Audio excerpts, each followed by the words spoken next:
귀한 찬양 감사합니다. 들어주셔서 감사합니다. 네. 맨날 저는 지휘만 했었어가지고 제가 이렇게 직접 부를 일은 거의 없었는데 우리 오직 예수 찬양대의 고충을 알겠네요.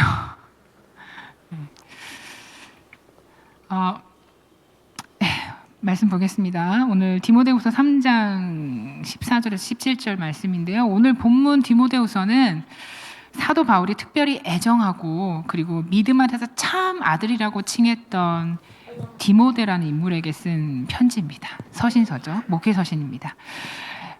이 바울과 디모데 이 두 사람의 관계는 아버지와 아들이라는 표현을 쓴 정도로 매우 가깝고 특별했습니다.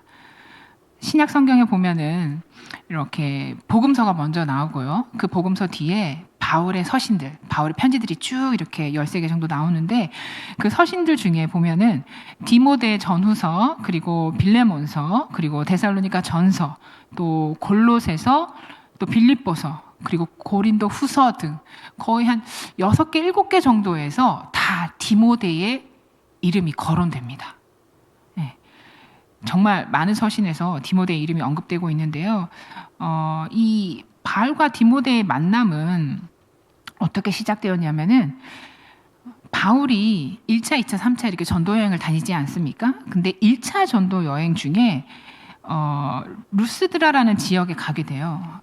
거기에 이제 바나바와 가게 되는데 그 지역을 갔을 때 그 지역의 절름발이의 어떤 한 사람을 고쳐주게 되면서 거기에서 복음을 전하게 돼요.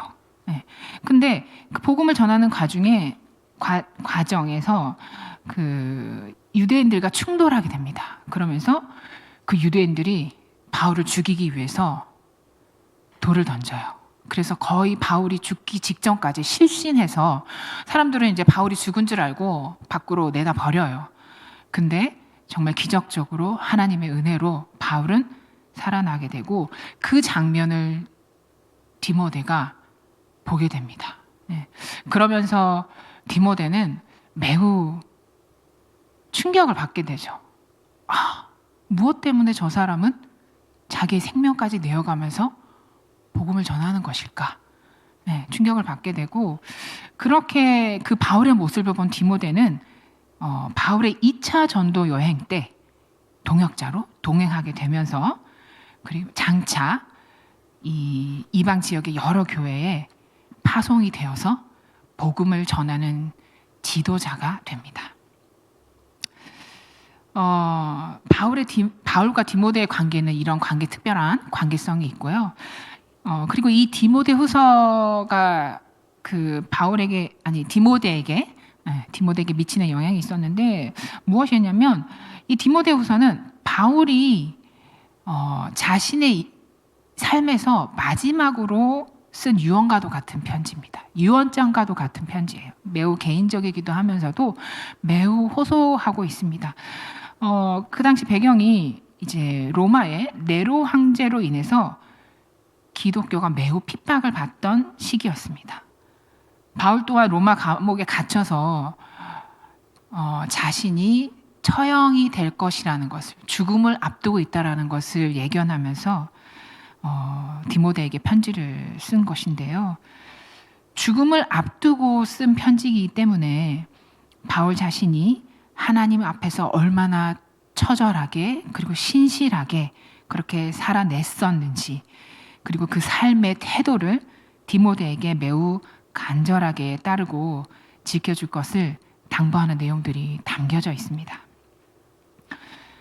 바울이 이 편지를 쓴 목적은 교회의 질서를 세우고 그리고 교회의 조직의 정비에 대한 필요성과 올바른 교훈들과 사도와 교회의 가르침에 따른 경건한 생활, 그리고 모든 그리스도인들이 이 마지막 때에 받을 영원한 생명에 대한 소망을 갖고 살도록 권면하는 내용들이 담겨져 있습니다.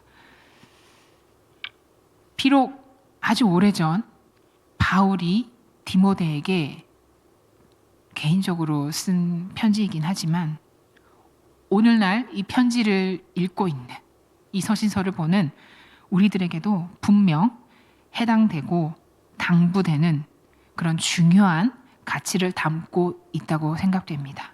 그래서 여러분들도 이야기를 그냥 하나의 오래된 이야기, 그냥 남의 이야기처럼 듣지 마시고 여러분 각자에게 이 말씀을 적용시켜 보시고 의미를 부여해서 생각해 보시면 좋겠습니다.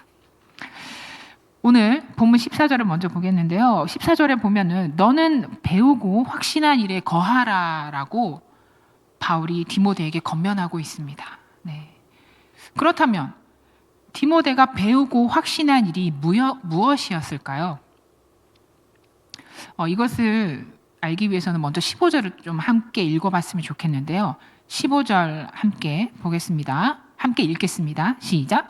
또 어려서부터 성경을 알았나니 성경은 능히 너로 하여금 그리스도 예수 안에 있는 믿음으로 말미암아 구원에 이르는 지혜가 있게 하느니라. 아멘. 네.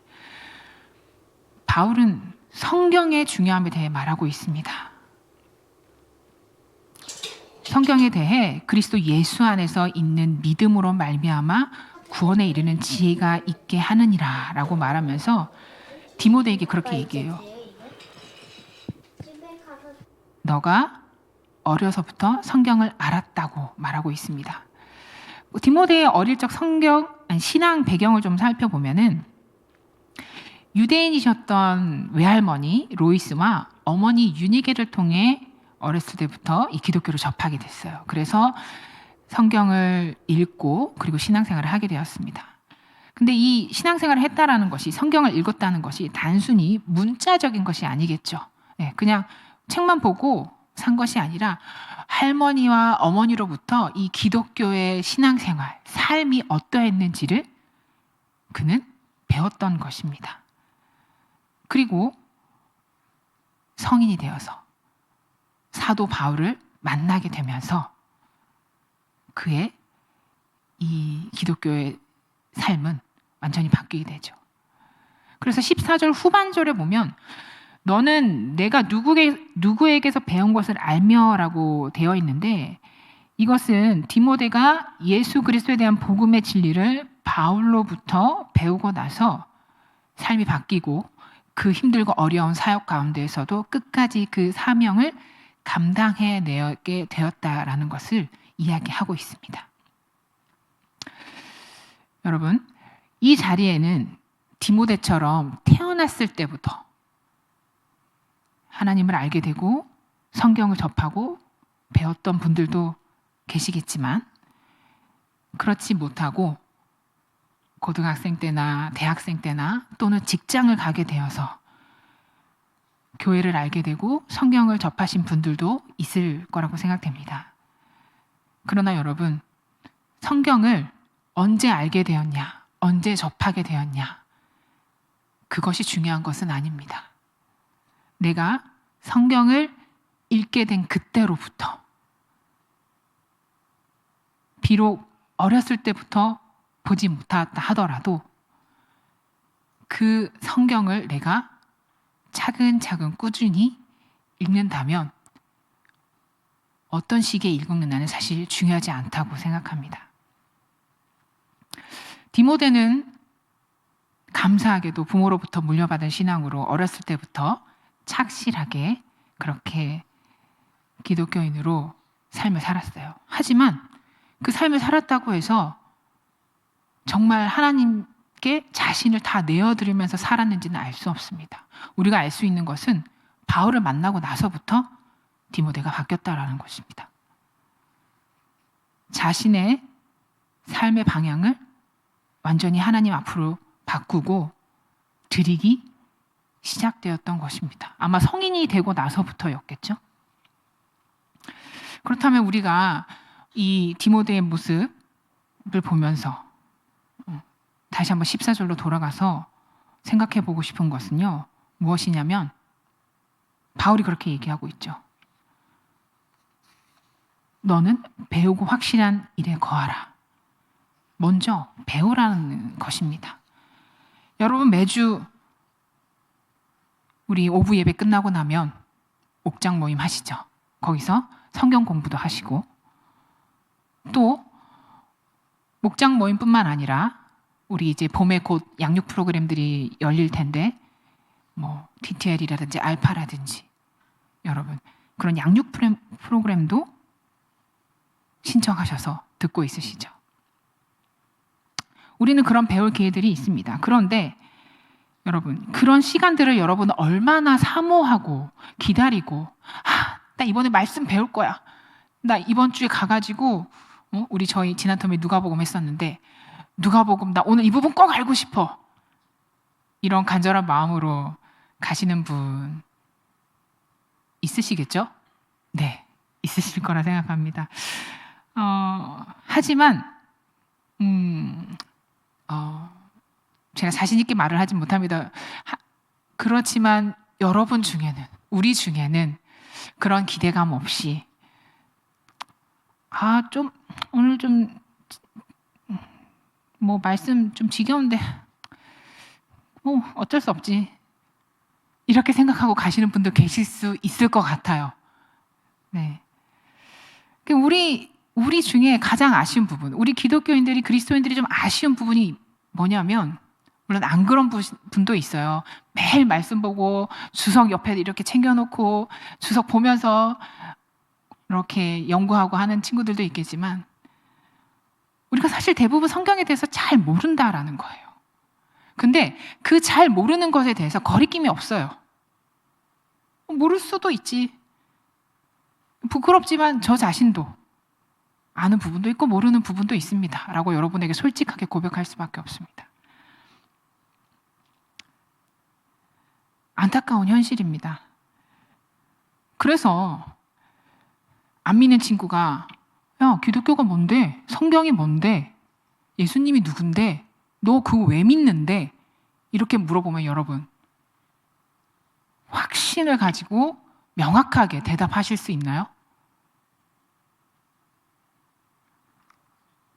이단이 길을 걸어가는데 이단이 막 쫓아와.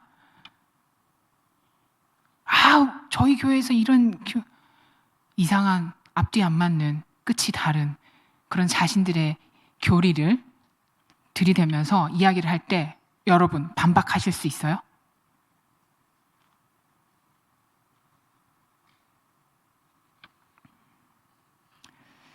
물론 성경의 모든 부분을 다 사서로이 풀고 해석하고 그리고 뭐 목사님들처럼 신학자들처럼 아주 깊이 다 알아야 하는 것은 아닙니다. 하지만 적어도 예수님의 말씀, 복음서라도 내가 좋아하는 성경 구절 하나라도 우리가 그 말씀을 알고자 하는 마음이 필요하다라는 거죠.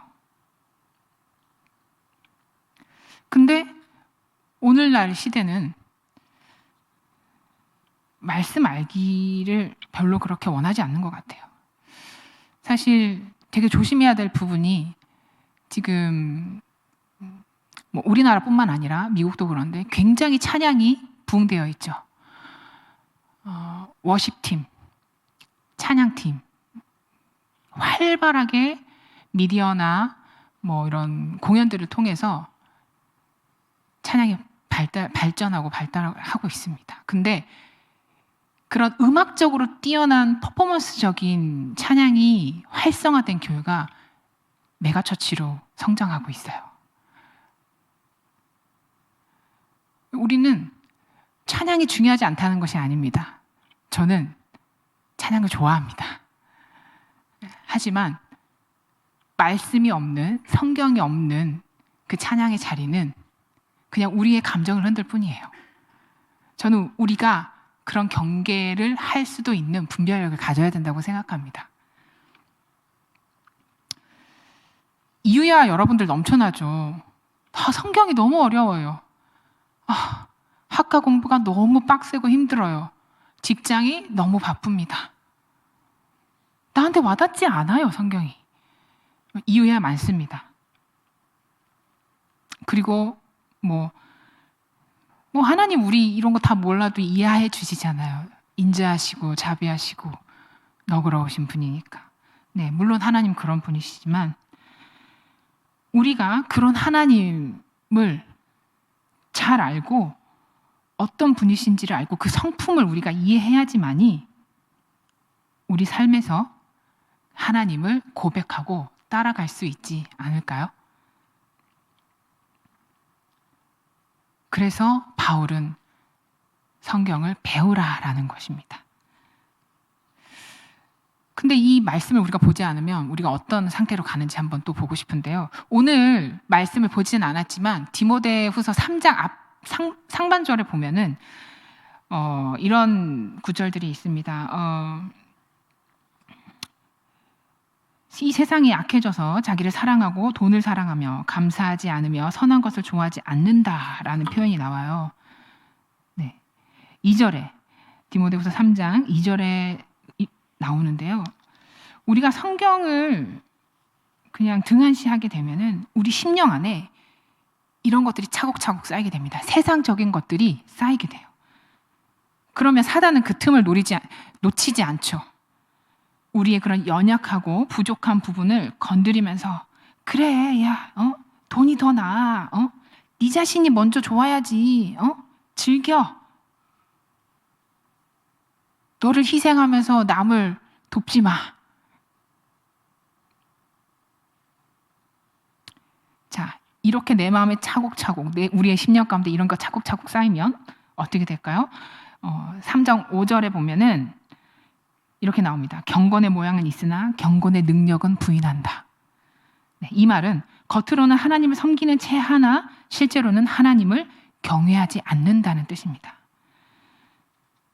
성경을 우리가 가까이 하지 않으면 우리 안에 하나님을 높이고 경배 드려야 되는, 그리고 주님이 우리의 왕 되시고 아버지 되심을 인정해야 되는데 그것들이 점점 사라진다라는 것입니다.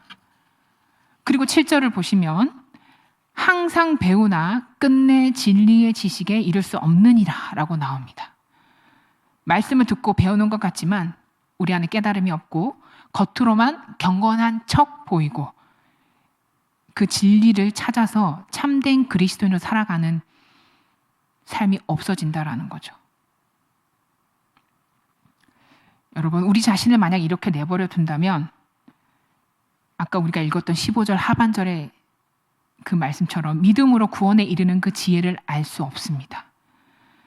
성경은 예수 그리스도가 주 되심을 나타내고 있고 성경을 통해 그리스도를 이해할 수 있으며 예수님을 믿는 믿음으로 구원의 지혜를 이룰 수 있는데 그것이 우리 안에서 사라진다라는 거죠. 그럼 점차 믿음도 사라지게 될 거고 구원의 확신도 사라지게 되지 않을까요?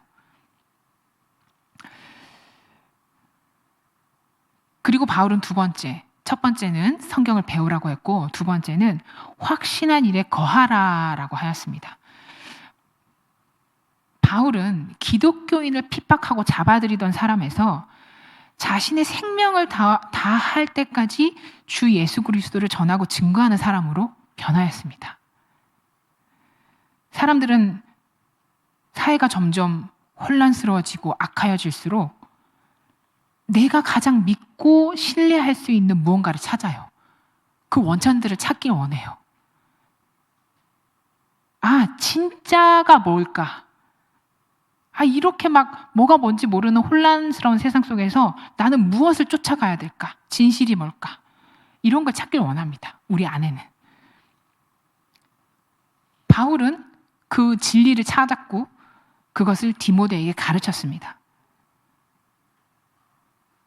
그리고 그 배움을 받은 디모데에게도 확신이 생겼고 그 확신으로 말미암아서 어떠한 고난과 역경이 오더라도 그것을 버리지 않고 지켜나가면서 사역을 감당할 수 있었습니다. 여러분은 성경을 얼만큼 확신하고 계십니까? 성경의 권위를 여러분의 삶에서 어디쯤에 두고 계십니까? 성경이 진짜 진리의 말씀이라는 것을 인정하고 계십니까? 성경의 중요성과 가치는 이것이 하나님 영감으로 기록되었고 영감이 하나님의 말씀 그 자체라는 사실에 근거하고 있습니다. 16절을 보시면 모든 성경은 하나님의 감동으로 된 것으로 라고 기록되어 있는데요. 이 말은 성경은 인간에 의해 기록된 책이 아니라는 것입니다. 저희가 배우기로는 약 40명의 저자가 있다고 했죠. 환경과 직업과 나이와 모든 연대가 다 다른 약 40명의 저자가 있는데 이 성경은 그 사람들이 지어서 낸 책이 아니라 하나님의 주권으로 선택된 사람들이 하나님의 주신 영감으로 기록된 책이라는 것입니다. 바울은 그 하나님의 직접적인 영향 아래 성경이 기록되었음을 말하고 있습니다.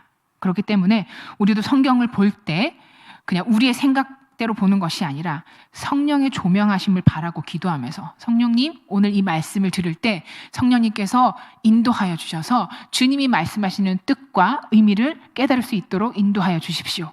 이렇게 먼저 기도하고 영적으로 깨달을 수 있도록 성경을 읽어 가야 합니다. 성경은 오랜 시간 동안 내려오면서 정경화되어지는 과정이 많았는데요. 수많은 사본들을 비교하면서 전승에 의해 걸러지고 정리되어지면서 지금의 66권의 책으로 이루어지게 되었습니다. 만약 성경이 가짜라면, 진리가 아니라면 이토록 오랜 시간 동안 전 세계로 퍼져나가며 번역되고 남아 있을 수 있었을까요? 당시 바울은 구약 성경에 매우 능통한 사람이었죠. 학문적으로 그를 대적할 사람은 거의 없었습니다. 그런 바울이 예수 그리스도를 깨닫고 구약 성경에 이미 아주 오래전 그리스도를 가리키고 있고 예언하고 있음을 경험하게 되면서 믿음으로 말미암아 사는 사람이 되었습니다. 이 세상 그 어떤 책도 성경보다 높은 권위를 가질 수 없습니다. 비교할 수 없습니다. 사도들도, 초기 기독교 사도들도 복음의 진리를 논할 때 성경을 가지고 논하였고 성경에서 모든 것을 추론해서 성경을 보았습니다. 이러한 성경의 논증을 활용하는 데 또한 성령을 의지했습니다. 그래서 우리 이 자리에 계신 여러분들도 바울과 디모데처럼 성경에 대한 확신을 가지고 그 권위를 인정하고 믿음을 가지고 그렇게 살아갈 수 있는 여러분이 되시길 소망합니다. 성경이 하나님의 말씀이기 때문에 우리는 성경을 기준으로 살아가야 하는데요. 존 스토트의 온전한 그리스도인이라는 책이 있습니다. 예전에 읽었었는데 다시 한 번 더 보게 되었어요. 거기에 이런 이야기가 나오는데요. 읽어드리겠습니다. 전적 부패라는 말이 있다. 전적 부패란 모든 사람이 악할 대로 악하다는 것이 아니라 선해야 할 만큼 선한 자는 아무도 없다는 뜻을 의미한다. 이 세상을 살아가는 우리에게 있어 지성, 감정, 양심, 의지적인 부분에서 우리는 이미 타락의 영향에 미쳐 있다는 것이다. 타락으로 인해 삐뚤어지고 왜곡된 부분이 있다. 우리는 지성과 감정은 신뢰할 만하지 못하게 된 것이다. 우리 혼자 힘으로 올바르게 사고할 수 없고 우리는 우리의 모든 면을 그리스도의 주되심 아래 복종시켜야 하며 성경은 그 기준에 있어 무엇이 선하고 올바른지를 분별할 수 있도록 한다. 존 스토트는 이렇게 말하고 있습니다. 성경에 대해서. 전적 부패, 이런 말 들어보신 적 있나요? 네, 저는 이 책에서 처음 봤었던 것 같은데 우리의 존재가 완전히 썩어지지는 않았지만 그렇다고 해서 완전히 깨끗하고 선하지도 않은 상태를 이야기합니다. 존 스토트는 우리 인간의 기준은 이미 타락의 상태에 놓여져 있기 때문에 노출되어 있기 때문에 온전하지 못하고 그래서 우리가 옳고 그름이나 선하고 악하다는 기준을 바라볼 때 우리의 기준으로 바라보면 안 되고 성경을 놓고 성경을 기준으로 분별해야 한다는 것입니다. 그렇게 바울도 오늘 말씀 16절 후반절에 보면 4가지 영역을 들어 성경이 유익하다라고 말하고 있는데요. 교훈과 책망과 바르게 함과 의로 교육함이라고 이 성경이 유익하다라고 말을 하고 있죠. 그렇게 여러분 성경을 볼 때 나의 관점, 나의 기준으로 보지 마시고 하나님의 관점을 쫓아 하나님의 생각을 사고하시면 좋겠습니다.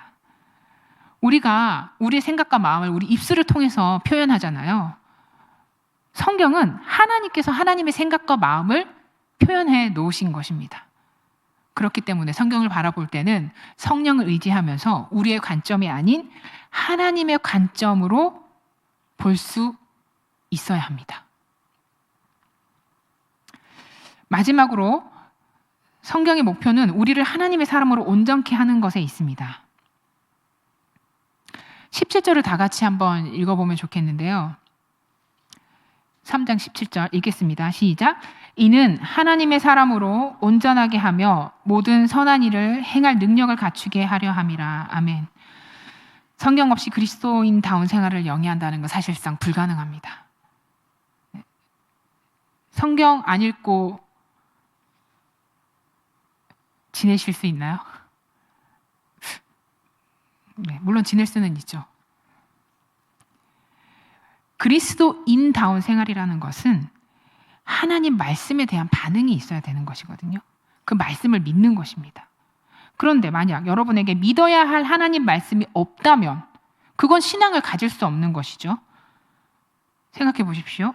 복종해야 될 율법, 복종해야 될 계명이 없다면 우리는 하나님께 복종할 필요가 없어요. 복종할 수가 없습니다. 그리고 신뢰할 약속이 없다면 하나님과 내가 신뢰할 약속이 뭔지도 모르고 그럴 필요성을 느끼지 못한다면 하나님을 신뢰할 수 있겠습니까? 아니겠죠.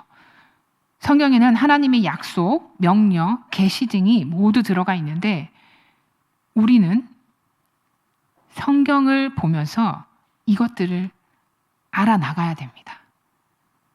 그것을 위해서 묵상하고 깨닫게 될 때 신앙의 성숙을 이루며 하나님의 사람으로 온전하게 설 수 있을 것입니다. 오늘 이렇게 성경에 대해서 말씀을 드렸는데 여러분, 저는 이 성경을 아는 것이 그리스도인의 자격 중에 첫 번째라고 생각이 들어요. 물론 많은 것이 있습니다. 예배를 드리는 것과 믿는 것과 많이 다른 요소들이 있을 수 있지만 저는 그리스도인의 자격을 갖추는 첫 번째가 성경인 것 같아요.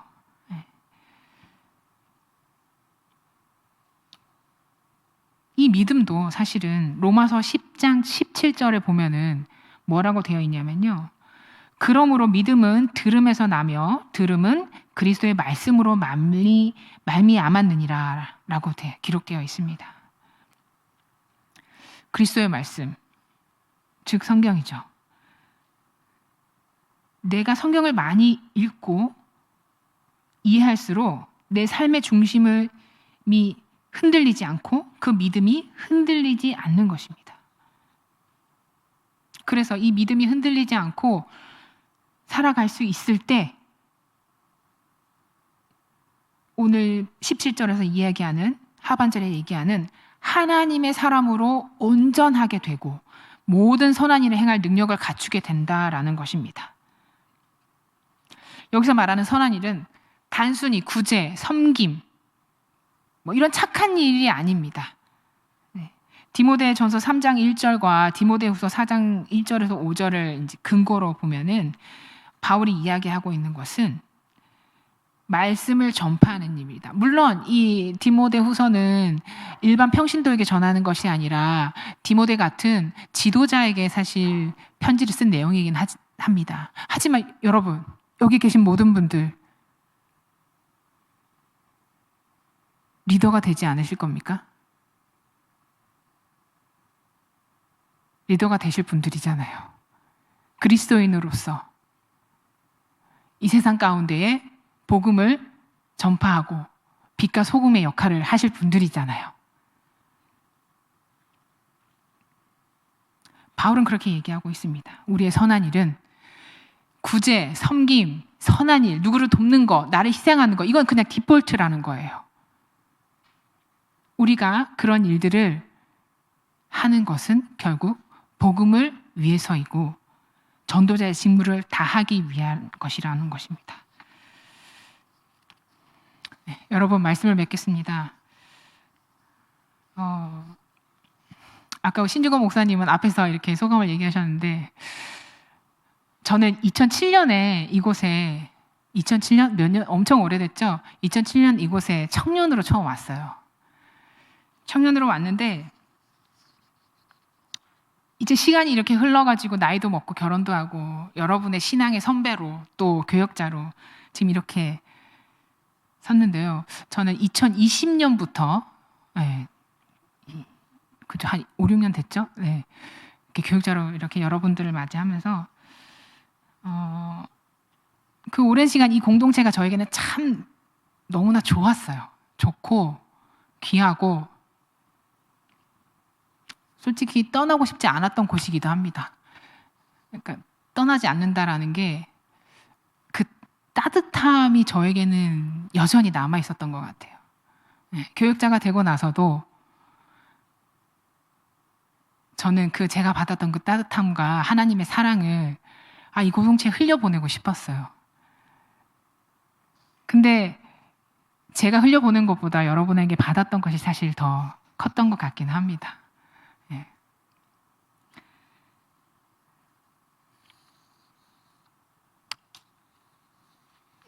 오늘을 마지막으로 저는 떠나지만 또 저는 볼 수 있을 거예요. 여러분들 볼 수 있는데 그랬으면 좋겠어요. 여기 계신 이 순하고 착한 여러분이 하나님을 더 깊이 알았으면 좋겠어요. 말씀을 통해서, 공동체를 통해서 하나님의 사랑을 더 느꼈으면 좋겠어요. 그 따뜻함을 여러분이 간직할 수 있었으면 좋겠어요.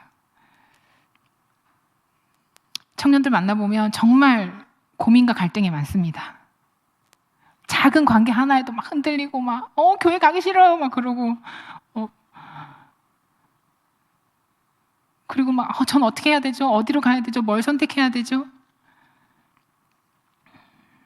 그런 힘들어하는 청년들을 보면서 내가 해줄 수 있는 게 뭘까? 예. 결론은 없었어요. 하나님이 다 하시더라고요. 예. 근데 이 이야기를 꼭 하고 싶었습니다, 여러분. 그리스도인의 자격을 갖추어서 정말 이 세상에서 능력 있는, 말씀 많은 그런 우리 대덕 한빛교회 사랑하는 청년 대학부 여러분이 되셨으면 좋겠습니다. 네. 기도하겠습니다. 하나님 감사합니다. 저희를 사랑해 주셔서 성경을 주시고 그 성경으로 말미암아 우리를 악한 삶을 살지 않고 예수 그리스도의 사랑을 알게 하시어 믿음으로 구원받게 하시니 감사를 드립니다. 우리를 책임지시고 인도하시는 하나님, 이 청년의 때에 하나님을 진실되게 만나게 하셔서 그 귀한 말씀 가운데 우리가 걸어갈 수 있도록 인도하여 주시옵소서. 성경의 참 진리를 깨닫게 도와주시옵고 그것으로 말미암아 믿음을 굳건히 지키며 하나님의 사람으로 살아내는 대덕한빛교회 청년대학부 모두가 될 수 있기를 소망하며 감사드리며 우리 주 예수 그리스도의 이름으로 기도드립니다. 아멘.